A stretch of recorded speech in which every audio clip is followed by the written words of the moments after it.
I'm Tom Winterfield. This is my wife Lucy, and our house took in some water in the recent hurricane. Tom came into the bedroom and said, "Hun, we're taking on water." And I'm like, "Okay."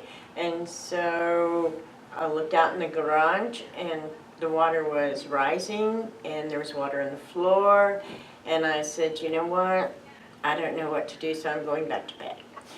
Tom sat up all night, watched the water drip from our furniture, and he prayed, "God, please help us." Wednesday, when the water stopped from the sky, I was sitting out in the sun for the first time in 5 days, and all of a sudden, 12 people show up at our house and we're like, but we don't have any, all of our stuff is everywhere. What are we going to do?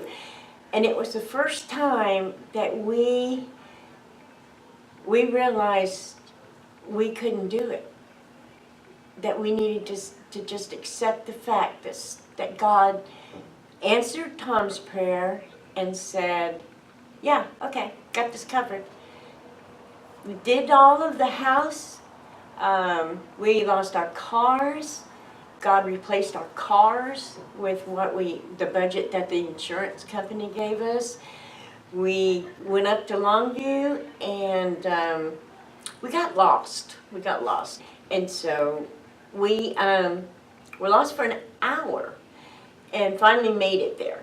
Well, during that hour's worth of time, the salesman said, "Oh wait, I didn't even see this car come in this morning. It just arrived in the last hour." And I said, "I don't need to test drive it. God just gave it to me." So we had help we prayed about the adjuster. We prayed about the contractor. God took care of all of that also by sending us people.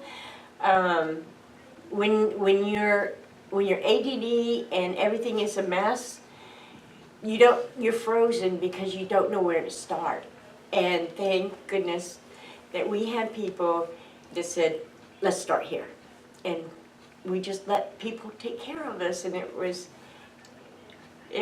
a very humbling experience to watch God take care of us through others. And if we didn't have our church, if we didn't have our small group, we would have been a victim. And we aren't victims, we're conquerors.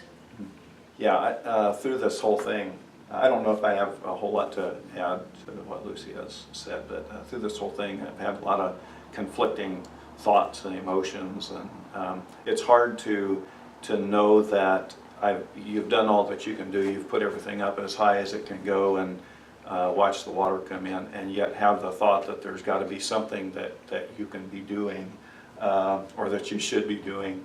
I think I underestimated what water can do, whether it's a little bit or a lot. I think I underestimated how personal God is, that when you pray, "Help us," and it's actually there in front of your face. I think I underestimated God in that. I think God has shown Himself to us through the people in His church at Heritage Park Baptist Church. In our small group, people have gone the second mile, the third mile, the fourth mile in showing His love. The conflict with me there is that knowing that He does restore, and we've heard so many stories of the things that He has restored to us, and we have had things restored to us.